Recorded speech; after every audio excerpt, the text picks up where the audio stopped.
১৯৯৪ সালের ২২শে সেপ্টেম্বর বৃহস্পতিবার জননেত্রী বঙ্গবন্ধু কন্যা শেখ হাসিনা বিমানযোগে যশোর হয়ে খুলনা এলেন এবং বিকেলে শহীদ হাদিস পার্কের জনসভায় ভাষণ দিলেন। রাত্রে নেত্রীর চাচাতো ভাই শেখ নাসেরের বড় ছেলে শেখ হেলালের বাড়িতে খেলেন এবং থাকলেন।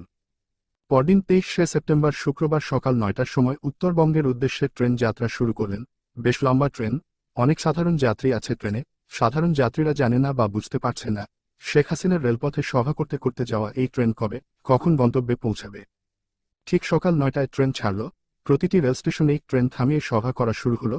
ট্রেন থেকে নেমে জনসভা আয়োজনের নির্দিষ্ট জায়গায় যে বক্তৃতা দিয়ে আবার ট্রেনে ফিরে আসতে পৌনে ১ ঘণ্টা সময়ে লাগতে লাগল।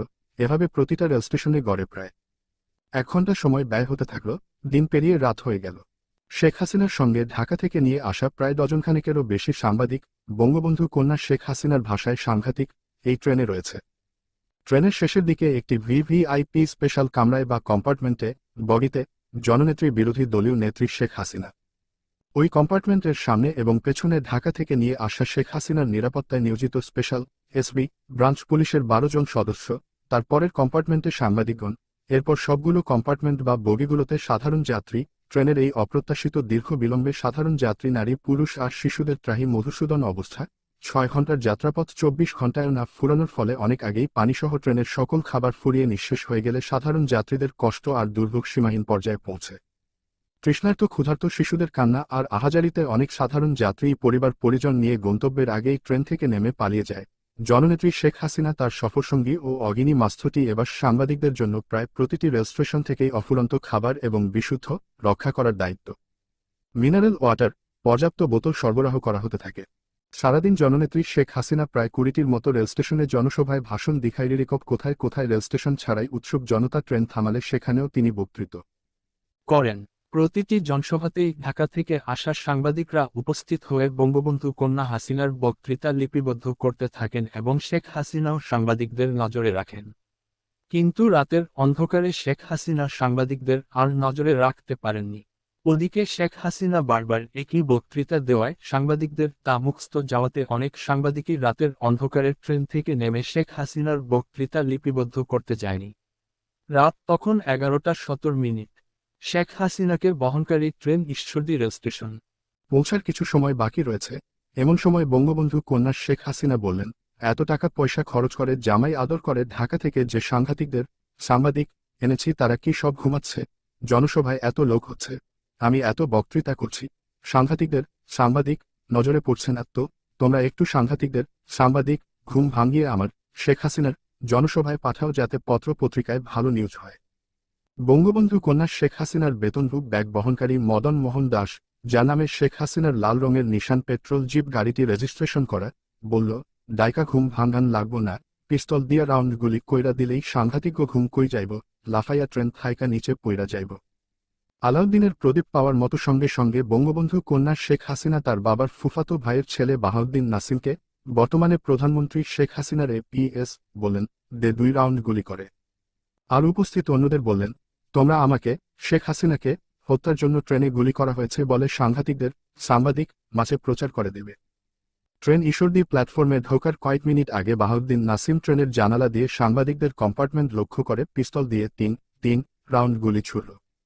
গুলির শব্দ শুনে শেখ হাসিনার নিরাপত্তা দায়িত্বে নিয়োজিত স্পেশাল ব্রাঞ্চের পুলিশেরাও ৫-৬ রাউন্ড গুলি করে।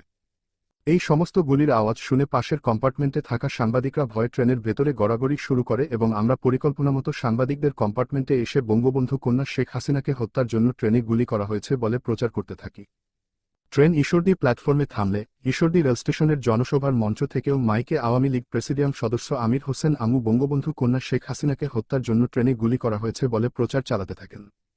পরের দিন ২৪শে সেপ্টেম্বর শনিবার ট্রেনে বঙ্গবন্ধু কন্যার প্রতি গুলি করা হয়েছে বলে জাতীয় পত্র পত্রিকায় সংবাদ বের হলে বগুড়া সরকারি সার্কিট হাউসের ভিভিআইপি রুমে বসে জননেত্রী শেখ হাসিনা সহ তার সফর সঙ্গীরা, যারা প্রকৃত ঘটনা জানে, হাসাহাসি করতে থাকে এবং হাসাহাসির এক পর্যায়ে গুলির এই ঘটনা নিয়ে হরতাল ডাকার সিদ্ধান্ত হয়। ১৯৯৪ সালের ২৮শে ডিসেম্বর শেখ হাসিনা জাতীয় সংসদ সদস্যপদ থেকে পদত্যাগ করেন। ২৯ নং মিন্টু রোডে সরকারি বাসা ত্যাগ করে ধানমন্ডি ৫ নম্বর রোডের ৫৪ নম্বর বাড়িতে উঠলেন। ধানমন্ডির বাড়িটি প্রথম ও দ্বিতীয় তলা শেখ হাসিনার পরিত্যক্ত স্বামী ডক্টর ওয়াজেদ মিয়ার নামে। আর তৃতীয় তলা শেখ হাসিনার নিজের নামে। শেখ হাসিনার অবহেলিত ও পরিত্যক্ত স্বামী বৈজ্ঞানিক ডক্টর ওয়াজেদ মিয়া এই বাড়িটি করার সময় দ্বিতীয় তলা করার পর টাকা ফুরিয়ে গেলে শেখ হাসিনার কাছে ধার চায়। তখন শেখ হাসিনা তৃতীয় তলা তার নিজের নামে লিখে নিয়ে তারপর ডক্টর ওয়াজেদকে টাকা দেন। অবশ্য এই বাড়িতে ডক্টর ওয়াজেদ মিয়া আর শেখ হাসিনা একসঙ্গে একটি রাতও কাটাননি। শুধু এই বাড়িতে কেন, ১৯৮১ সালের ১৭ই মে শেখ হাসিনা বাংলাদেশ আসার পর থেকেই ১৯৯৭ সালের ফেব্রুয়ারি পর্যন্ত এর পরের অবস্থা জানা নেই, যদিও তথাপি বোঝা যায় পাঠক যেদিন পড়বেন সেদিন পর্যন্ত ধরে নিতে পারেন এই ১৬ বিভাজন ১৭ বছর একসঙ্গে স্বামী স্ত্রী হিসেবে রাত কাটানো তো দূরের কথা, এক বাড়িতেই কখনো থাকেননি। ১৯৮১ সালের ১৭ই মে বাংলাদেশে আসার পর মাত্র কিছুদিন শেখ হাসিনা ডক্টর ওয়াজেদ মিয়ার মহাখালীস্থ সরকারি কোয়ার্টারে ছিলেন। শেখ হাসিনা যতদিন ডক্টর ওয়াজেদ মিয়ার সরকারি কোয়ার্টারে থেকেছেন ততদিন ডক্টর ওয়াজেদ মিয়া তার কোয়ার্টারে না থেকে সরকারি রেস্ট হাউজে থাকতেন। এরপর শেখ হাসিনা ধানমন্ডিস্থ তার পিত্রালয় বঙ্গবন্ধু ভবনে চলে আসেন। বঙ্গবন্ধু ভবন থেকে যান বিরোধী দলীয় নেত্রীর ২৯ মিন্টু রোডের সরকারি বাসভবনে। তখন শেখ হাসিনা এবং তার স্বামী ডক্টর ওয়াজেদ মিয়ার ধানমন্ডি ৫ নম্বর রোডের ৫৪ নম্বর বাড়িটি ভাড়া দেওয়া ছিল। ১৯৯৪ সালের ডিসেম্বর মাসে ধানমন্ডি ৫ নম্বর রোডের ৫৪ নং বাড়িটির ভাড়াটিয়াদের এক প্রকার জোর করে তাড়িয়ে দিয়ে খালি করা হয় এবং তারপর বঙ্গবন্ধু কন্যা শেখ হাসিনা এই বাড়িতে আসেন। এই বাড়িতে থেকেই নানা আন্দোলন সংগ্রাম এবং নির্বাচনের পর জননেত্রী বঙ্গবন্ধু কন্যা শেখ হাসিনা প্রধানমন্ত্রী হয়ে রাষ্ট্রীয় অতিথি ভবন কোর্তোয়া, বর্তমানে গণভবনে গিয়ে ওঠেন। শেখ হাসিনার এই দীর্ঘ ১৬ বিভাজন ১৭ বছরের জীবনে ডক্টর ওয়াজেদ মিয়া একটি রাতও শেখ হাসিনার সাথে কাটাননি।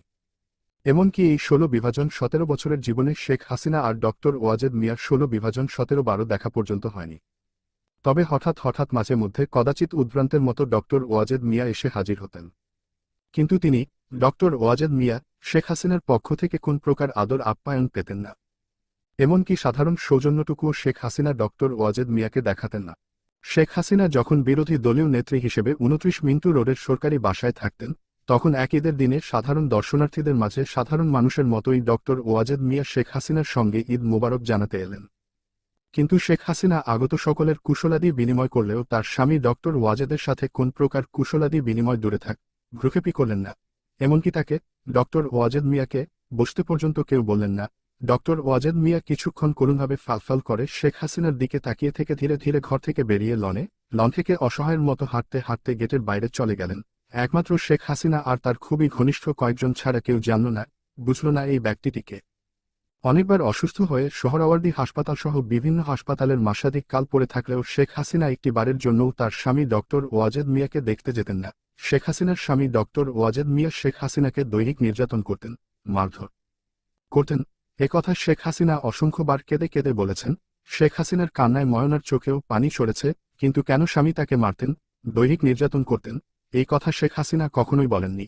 এ এক অদ্ভুত চরিত্র, কর্ম ও ভাগ্যের অধিকারী শেখ হাসিনা। বিদেশ থেকে একমাত্র কন্যা পুতুল এসে মা শেখ হাসিনাকে ডাকে, এই যে বহুরূপী, তোমার তো রূপের শেষ নেই, এবার কি রূপ দেখাবে তুমি। শেখ হাসিনা কোন কথা বললে সঙ্গে সঙ্গে মেয়ে পুতুল আত্মীয় স্বজন সকলের সামনে বলে ওঠে, এটা তোমার কত নম্বর রূপ। শেখ হাসিনার ছোট বোন শেখ রেহানাকে পুতুল বলে, খালা এটা তোমার বোনের কত নম্বর রূপ। তোমার বোন তো বহুরূপী, রূপের শেষ নাই তার। বঙ্গবন্ধু কন্যা জননেত্রী শেখ হাসিনা তৎক্ষণাৎ চুপ মেরে যান, কোন কথা বলেন না। শেখ হাসিনা মেয়ে পুতুলকে তার, পুতুলের, নিজের বিয়ের প্রস্তাব দিলে কোন রকম টালবাহানা না করে বিনা বাক্যে মুহূর্তের মধ্যে শটান এক পায়ে দাঁড়িয়ে রাজি হয়ে যায়। মনে হয় যেন কারো হাত ধরে মুক্তি পেতে চায় পুতুল। শেখ হাসিনাও যেন তেন পাত্রের কাছে পুতুলকে বিয়ে দিতে মুক্ত হতে চান। বঙ্গবন্ধু কন্যা শেখ হাসিনা বিদেশে বসবাসরত একমাত্র পুত্র জয়কে ফোন করে দেশে এসে বেরিয়ে যেতে বলেন এবং আসার সময় তার, শেখ হাসিনার জন্য একটা শাড়ি নিয়ে আসতে বললে পুত্র জয় সরাসরি অস্বীকার করে বলে, ওসব শাড়িটারি আমি আনতে পারবো না। শেখ হাসিনা আবার উপস্থিত সকলকে বলে, দেখ আমার সন্তান দেখ, আমার জন্য একটা শাড়ি আনতে বললাম, ছেলে আমার সরাসরি না করে দিল। মা হিসেবে পুত্র কন্যার প্রতি শেখ হাসিনার আচার আচরণে কোনোদিন কোন ত্রুটি চোখে পড়েনি, বরং মনে হয়েছে মা হিসেবে শেখ হাসিনার তুলনা নেই। তারপরও আশ্চর্যের বিষয়, শেখ হাসিনার প্রতি তার পুত্র কন্যার কেন এরকম আচরণ। শেখ হাসিনা তার কন্যা পুতুলের বিয়ে ঠিক করলে ধানমন্ডিস্থ বাড়িতে শেখ হাসিনার স্বামী ডক্টর ওয়াজেদ মিয়া এসে ক্ষিপ্ত হয়ে শেখ হাসিনাকে বলতে লাগলেন, মেয়ে কি তোমার একার? মেয়ে কি আমার না? তুমি রাজাকারের ছেলের কাছে আমার মেয়ের বিয়ে ঠিক করেছ। রাইফেল হাতে নিয়ে যে রাজাকারগিরি করেছে, মুক্তিযোদ্ধা মেরেছে, তার ছেলের সঙ্গে আমি কিছুতেই আমার মেয়ে বিয়ে দেব না। তুমি আমার মেয়েকে ওই রাজাকারের ছেলের সাথে কিছুতেই বিয়ে দিতে পারবে না। জননেত্রী বঙ্গবন্ধু কন্যা শেখ হাসিনা বললেন, আমি মেয়ে বিয়ে দেব, পারলে তুমি ঠেকাও। ডক্টর ওয়াজেদ বললেন, তাই বলে তুমি রাজাকারের ছেলের সাথে মেয়ে বিয়ে দেবে? বঙ্গবন্ধু কন্যা বললেন, কিসের আবার রাজাকার ফাজাকার, আমার আত্মীয় এটাই বড় কথা। সাথে মরলে আত্মীয়রাই মরে, দেখনি ওই মুক্তিযোদ্ধারাই আমার বাপ মা ভাইদের কিভাবে মেরেছে। আমি আমার মেয়েকে এখানেই বিয়ে দেব, পারলে তুমি ঠেকাও। ডক্টর ওয়াজেদ মিয়া বললেন, তোমাদের সাথে তো আমি ঠেকাঠেকিতে পারবো না, তবে আমি বলে দিচ্ছি আমার মেয়েকে যদি রাজাকারের ছেলের সাথে বিয়ে দেও তবে আমি এই বিয়ের সাথে নেই, বিয়েতে আমি আসবো না। আমি তোমাকে অনুরোধ করছি, ওই রাজাকারের ছেলে ছাড়া যেখানে খুশি সেখানে তুমি মেয়ে বিয়ে দাও, আমি তোমার সাথে থাকব, কিন্তু রাজাকারের বংশের কাছে মেয়ে বিয়ে দিলে আমি থাকব না। বঙ্গবন্ধু কন্যা শেখ হাসিনা তার স্বামী ডক্টর ওয়াজেদের কথা রাখলেন না, তিনি তার ইচ্ছে মতো রাজাকারের ছেলের সঙ্গেই মেয়ে বিয়ে দিলেন। সত্যি সত্যিই ডক্টর ওয়াজেদ কথা পাকাপাকি, পান চিনি, গায়ে হলুদ এবং বিয়ে কোথায়ও আসলেন না। শুধু বিয়ের অনুষ্ঠানে প্রধানমন্ত্রী বেগম খালেদা জিয়ার সঙ্গে মিনিট 3/4 এর জন্য এসে আবার খালেদা জিয়ার সঙ্গেই চলে গেলেন। তিনি কারো সাথে কোন কথা বললেন না, কেউ তার সঙ্গে কোন কথা বলল না। বিয়ের খুঁটিনাটি থেকে শুরু করে যাবতীয় যা আয়োজন তার সিংহভাগই করতে হয়েছে আমাদের প্রধানমন্ত্রী শেখ হাসিনা কর্তৃক অবাঞ্ছিত ঘোষিত 1 নম্বর মতিউর রহমান রেন্টু, 2 নম্বর মিসেস মতিজুর রহমান রেন্টু, ময়না। এর উপর বঙ্গবন্ধু কন্যা শেখ হাসিনার বাবার ফুফাতো ভাইয়ের ছেলে বর্তমানে প্রধানমন্ত্রী শেখ হাসিনার পিএস বাহাউদ্দিন নাসিমের বায়না তো ছিলই, ডেকোরেটরের বিল, বাবুর্চির বিল, খানসামার বকশিস ইত্যাদি যখন যা প্রয়োজন হয়েছে, বাহাউদ্দিন নাসিম তার সব কিছুই আমাদের কাছ থেকে নিয়েছে। বিয়ের অনুষ্ঠানে বিয়ে পড়ানোর জন্য কাজীর সামনে একটি মাইক লাগানো হয়েছিল। বঙ্গবন্ধু কন্যা শেখ হাসিনা হঠাৎ সেই মাইক দিয়ে বিয়ের অনুষ্ঠানে আগতদের ঢালাওভাবে ধমকের সুরে বলতে লাগলেন, সব যান বের হন, কি পেয়েছেন? তামাশা পেয়েছেন? এখনই এই জায়গা থেকে চলে যান, নইলে অসুবিধা হবে। বঙ্গবন্ধু কন্যার মুখে মাইকে এই কথা শুনে উপস্থিত সকলে হতবিহ্বল, কিংকর্তব্যবিমূঢ় হয়ে যায় এবং অনেকেই আগা মাথা না বুঝে অনুষ্ঠান থেকে চলে যেতে শুরু করলে। ময়না তাড়াতাড়ি জননেত্রীর কাছে এই কথার অর্থ কি জানতে চাইলে শেখ হাসিনা বলেন, দাওয়াত ছাড়াই অনেকে এসেছে, তাদের জন্য আমি এই কথা বলেছি। এরপর ময়না নিমন্ত্রিত অতিথিদের অনেককে বোঝাবার চেষ্টা করেছে, কিন্তু তাতে ফল হয়নি। অধিকাংশ নিমন্ত্রিত অতিথিই না খেয়ে চলে যায়। বিয়ের সকল অনুষ্ঠান শেষ, সকলেই চলে গেছে, শুধু বর, জামাই আর বরের আত্মীয় স্বজনরা রয়েছে। বঙ্গবন্ধু কন্যা শেখ হাসিনা তার কন্যা পুতুলকে বরের গাড়িতে তুলে দিয়ে ময়নাকে জড়িয়ে ধরে কান্নায় ভেঙে পড়লেন। তারপর জননেত্রী শেখ হাসিনা ময়নাকে বললেন, ময়না আজ আর তুমি আমাকে ছেড়ে যেও না। বিয়ের অনুষ্ঠানস্থল সংসদ ভবন চত্বর থেকে শেখ হাসিনার সঙ্গে আমাদের একমাত্র সন্তান 5 বৎসরের স্বর্ণলতাকে সাথে নিয়ে ধানমন্ডি 5 নম্বর রোডে শেখ হাসিনার 54 নম্বর বাড়িতে চলে এলাম। বাড়িতে এসে বাইরের কাপড় পাল্টে সবাইকে নিয়ে মাটিতে গোল হয়ে বসে জননেত্রী শেখ হাসিনা ময়নাকে বললেন, ময়না তোমরা যা করলে, তোমাদের ঋণ জীবনে শোধ করা যাবে না, কোনোদিন তোমাদের ভোলা যাবে না, কোনোদিন তোমাদের ভুলব না। আমাদের মেয়ে স্বর্ণলতাকে দেখিয়ে বললেন, ও তো পেটে থেকেই আমাকে ভালোবাসে। অবশ্য এসব কথা শেখ হাসিনা আজ নতুন বলছেন না, এর আগেও অনেকবার এসব কথা তিনি বলেছেন। 1995 সাল 10ই জানুয়ারি জাতির জনক বঙ্গবন্ধু শেখ মুজিবুর রহমানের স্বদেশ প্রত্যাবর্তন দিবস। ধানমন্ডি বঙ্গবন্ধু ভবনে বঙ্গবন্ধুর প্রতিকৃতিতে পুষ্পস্তবক অর্পণ করে রামমোহন দাসের নামে রেজিস্ট্রি করা লাল রঙের নিশান পেট্রোল জিপে করে ফিরে আসছেন শেখ হাসিনা। তার সঙ্গে পাশে বসে আছে তার একজন মাত্র সঙ্গী, ড্রাইভার জালাল গাড়ি চালাচ্ছে। ড্রাইভার জালাল বঙ্গবন্ধু কন্যা শেখ হাসিনাকে জিজ্ঞেস করল, আপা মেয়র হানিফ এল না ফুল দিতে? শেখ হাসিনা জবাব দিলেন, কে জানে, বঙ্গবন্ধুর প্রতিকৃতিতে ফুল দেওয়ার জন্য ওকে কম ফোন করিনি, ওর কাছে কম লোক পাঠায়নি, তারপর বেমানটা আসেনি, শয়তানটা পাত্তাই দেয়নি। 1,37,00,000 টাকা খরচ করে নিমকহারামটাকে আমি মেয়র বানিয়েছি। তোমরা তো সব জান, সবই দেখেছ, সবই করেছ, কত কষ্ট করেছি আমি। আসলে যে দল থেকে একবার চলে যায় তাকে আর দলেই নেওয়া উচিত না। ও মেয়র হওয়ার জন্য আমার সাথে বেইমানি করে স্বৈরাচারী এরশাদকে বাপ ডেকে এরশাদের পার্টিতে চলে গেছিল। সেখানে ছেক খেয়ে আবার আমার কাছে ফিরে যখন আসলো তখনই বেইমানটারে নেওয়া উচিত ছিল না। কিন্তু কি যে হলো, কি মনে করে যে আবার নিলাম, শয়তানটা আমার সাথে এত বড় বেইমানি করবে বুঝতে পারিনি। বুঝলে কি আর এই কাম করি? বঙ্গবন্ধু কন্যা শেখ হাসিনা 1994 সালের শেষ মুহূর্তে ধানমন্ডি বাড়িতে উঠেই 95 সালের জানুয়ারির প্রথম থেকেই জোরসোরে লাগাতার আন্দোলন, সংগ্রাম, হরতাল, পদযাত্রা ইত্যাদি শুরু করলেন। দুপুর 2টায় টঙ্গী থেকে মহাখালী পর্যন্ত পদযাত্রা শুরু হলো। অর্থাৎ টঙ্গী থেকে সবাই পায়ে হেঁটে মহাখালী যাবেন। মহাখালীতে মঞ্চ তৈরি করা আছে। পদযাত্রা শেষে এই মঞ্চ থেকে শেখ হাসিনা ভাষণ দেবেন।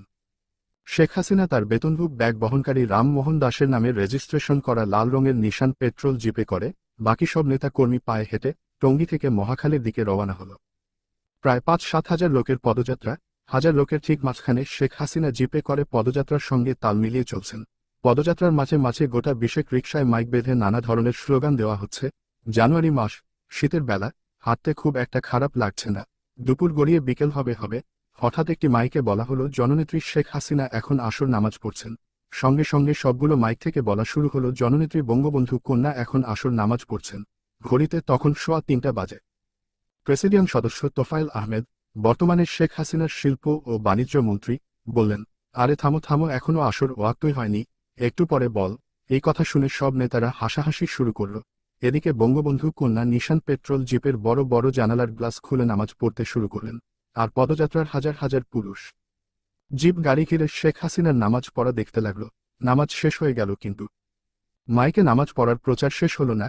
প্রায় ১ ঘন্টারও বেশি সময় গোটা বিশেক মাইকে শেখ হাসিনা নামাজ পড়ছেন প্রচার করা হলো। অন্য আর একদিন মোহাম্মদপুর থেকে পদযাত্রা শুরু হয়ে গুলশান আমেরিকান অ্যাম্বাসির সামনে দিয়ে বাড্ডায় যে শেষ হবে। পদযাত্রা শুরু হলে শেখ হাসিনা ডেকে বললেন, নামাজের ওয়াক্ত হওয়ার পরে যেন মাইকে বলা শুরু করে। ওয়াক্তের আগে যেন বলা শুরু না করে।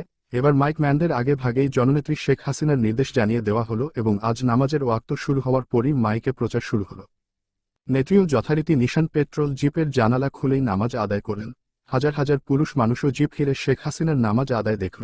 পদযাত্রা শেষে বঙ্গবন্ধু কন্যা তার ধানমন্ডিস্থ বাসায় গেলে তার এক সঙ্গী বলল, আপা, শেখ হাসিনা, আপনি নামাজ পড়তে থাকলে মানুষ ভিড় করে আপনাকে দেখতে থাকে, এতে নামাজ নষ্ট হয়, আপনি নিশান পেট্রোল জিপে পর্দা লাগিয়ে নেন। উত্তরে শেখ হাসিনা বললেন, না, পর্দা লাগালে জিপের ডিসেন্সি থাকে না। তখন ওই সঙ্গী বলল, তাইলে আপা, আপনি জিপে বড় একটা চাদর রাখবেন, যখন নামাজ পড়বেন আমরা তখন ওই চাদর দিয়ে জিপটা ঘিরে রাখব, যাতে আপনার নামাজ পড়া কেউ দেখতে না পারে। জননেত্রী বললেন, না, তোমরা তো সব ভাইয়ের মতো, চাদর লাগবে না। এর ৩ দিন পরে কাঁচপুর থেকে গুলিস্তান পর্যন্ত পদযাত্রা। এই পদযাত্রায় ওই একই মাইক, একই নামাজ, একই পুরুষ মানুষের ঘিরে রাখা। এই পদযাত্রার যোগ দিয়েছিল নোয়াখালী জেলা আওয়ামী লীগের সভাপতি মোহাম্মদ হানিফ, বঙ্গবন্ধু কন্যা শেখ হাসিনার নিশান পেট্রোল জিপের পাশে হাঁটতে হাঁটতে মোহাম্মদ হানিফ বঙ্গবন্ধু কন্যা শেখ হাসিনাকে জিজ্ঞেস করলেন, নেত্রী, আমার মিতাকে দেখছি না।